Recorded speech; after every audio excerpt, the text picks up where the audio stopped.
Hey everyone, and welcome to this explainer.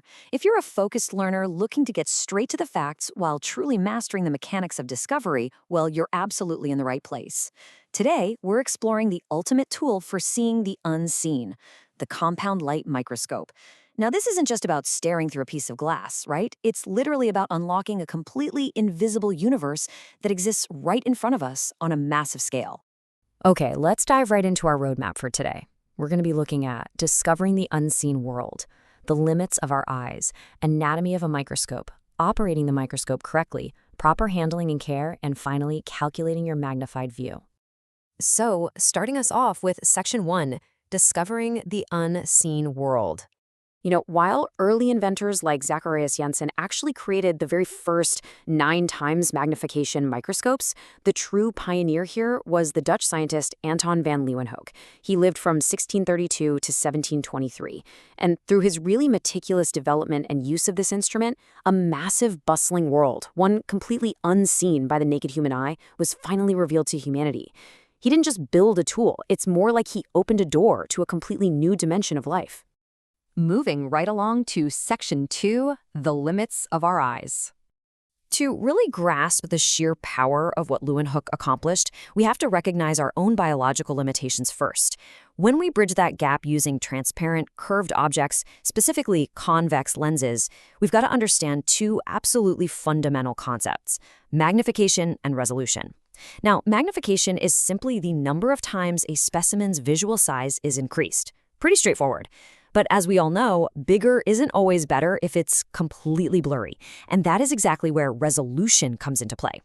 Resolution is the minimum distance required to clearly distinguish between two adjacent points or objects. A compound light microscope is just brilliant because it combines at least two convex lenses to give us both high magnification and high resolution. To put that into perspective, the resolving power of a compound light microscope is an astounding 500 times greater than the naked human eye. No way, right? Which brings us to Section 3, Anatomy of a Microscope. Now, what's really interesting here is that to master this microscopic world, you absolutely have to know your instrument inside and out. Notice the path the light takes. Down at the very bottom, we have the mirror. This contains both concave and flat surfaces to focus light upward, right onto the diaphragm. The diaphragm then basically acts like a gateway, controlling the exact amount of light hitting your specimen. The specimen itself sits securely on the stage, and it's held firmly in place by the stage clips. Now, to bring that specimen into focus, we use the coarse adjustment knob. That moves the body tube to get a rough image. Then, use the fine adjustment knob for that final crystal clear sharpness. But let's be real, the true magic happens in the lenses.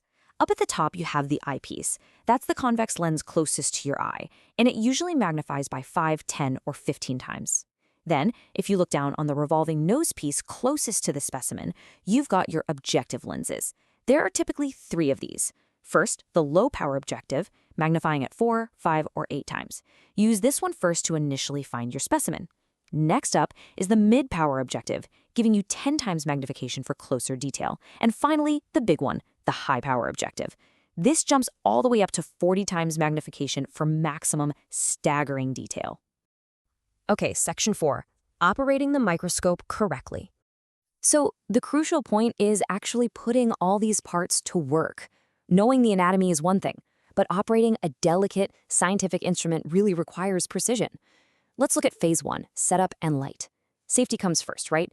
Place the microscope steadily on a horizontal table, making sure you're in a spot where strong, direct sunlight won't fall on it. Step 2, use that coarse adjustment knob to bring the low-power objective lens down. Step 3 is vital. Seriously, before you even put a slide on the stage, keep your eye open on the eyepiece and adjust your mirror and diaphragm until you obtain a perfectly clear spot of light. Only once you have your light perfectly tuned do you move on to Step 4, which is fixing your prepared slide onto the stage using the clips. That takes us right into Phase 2, Focusing and Observation. Bring the low-power objective upward using your rough adjustment until a clear image appears. Now, here is a fantastic pro tip straight from the source material. Make sure both eyes are actually open during this process and keep your more comfortable eye at a distance of about 1 centimeter from the eyepiece. This really helps reduce eye strain. Next, you dial in that sharp, brilliant image using the fine adjustment knob. If you need more detail, well, this is exactly when you switch to your middle and high-power objective lenses. And finally, when you're done with your observation, always use the rough adjustment to raise the objective lens, remove your specimen, and gently wipe the stage down with a dry cotton cloth. Let's move on to Section 5, Proper Handling and Care. First things first, let's talk about transportation. Notice the correct posture here. When you're carrying a microscope from one place to another, you must hold the arm of the microscope firmly with your familiar hand. Your other hand absolutely needs to be placed securely below the base of the microscope for support. Always hold the instrument close to and angled towards your body, and I can't stress this enough, never ever swing it or try to carry it by the upper tube. This careful approach naturally extends to our overall maintenance rules too. We already mentioned wiping the stage with a clean piece of cotton after use. Storage is just as critical. Always store the microscope in an upward position to minimize any dust accumulation. If you aren't going to use the microscope for a long period, you actually need to completely remove the lenses. These lenses should be placed inside a desiccator equipped with a chemical drying agent. Specifically, you want to use silica gel or anhydrous calcium chloride to prevent any moisture damage. Pretty intense, right? During use, always make sure you're using clear slides and cover slips. And here's an absolute golden rule for you. Never swap lenses from one microscope to another. They are precisely calibrated for their specific unit. And our final section today, Section 6, Calculating your magnified view. So you've prepared the slide, you've adjusted the light, and you're perfectly focused in, but exactly how much larger are you actually seeing this specimen? Well, the calculation is beautifully simple. The total magnification power, meaning the number of times the specimen is magnified, is obtained by just multiplying the magnification of the eyepiece by the magnification of the objective lens. So for example, if you're looking through an eyepiece with a magnification of 5 times, and you have clicked your high-power objective lens into place, which magnifies it 40 times, you just multiply 5 by 40. Which brings us to the peak capabilities of this amazing tool. The maximum magnification of a developed compound light microscope is a staggering 2,000 times. That is huge. At that level of magnification, paired with a maximum resolution of about 0.2 micrometers, which by the way is 0.0002 millimeters, you are literally navigating the fundamental building blocks of life itself. We've journeyed all the way from Anton van Leeuwenhoek's historic breakthroughs to the exact mathematical calculations of our modern compound light microscopes.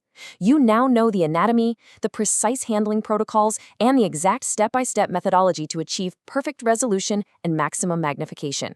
So I want to leave you with this thought. Now that you possess the tools and the masterclass knowledge to reveal the invisible right before your very eyes, what unseen microscopic world will you magnify first? Thanks for joining me on this explainer, and keep exploring.